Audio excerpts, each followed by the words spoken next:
job of a TSA officer is a challenging one. As he watched testimony from whistleblowers on Capitol Hill today, security expert Michael Rosen was not surprised to hear about the lack of security at our nation's airports. Their strategy is not an effective one. This former security agent at the Ben Gurion Airport in Tel Aviv says the U.S. needs to follow Israel's lead when it comes to focusing more attention on a person's behavior and not as much on the weapon he or she is trying to hide. Relying solely on a technology to find the last weapon will always inevitably make you vulnerable and put you behind the bad guys. He points to this recent study out of the United Kingdom that showed highly trained security officers who engaged travelers by focusing on their behavior found deceptive passengers nearly 70% of the time, compared to less than 5% the traditional way. For most people, it's going to feel nothing but very friendly and polite interaction. But for those that have something to hide, they'll feel the pressure very fast.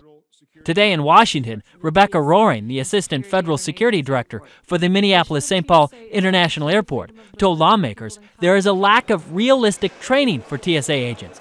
She also claimed there is more of an emphasis by the TSA to get passengers through lines quickly. TSA is handing out pre-check status like Halloween candy in an effort to expedite passengers as quickly as possible, despite self-admitted security gaps that are being created by the process. And while he doesn't want to scare people, Rosen believes this should be a wake-up call to everyone. I think there's a lot of room for improvement.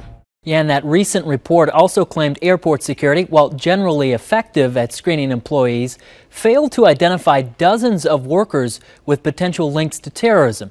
Rebecca Roaring at MSP testified today there were a number of airport employees there who had left to join ISIS.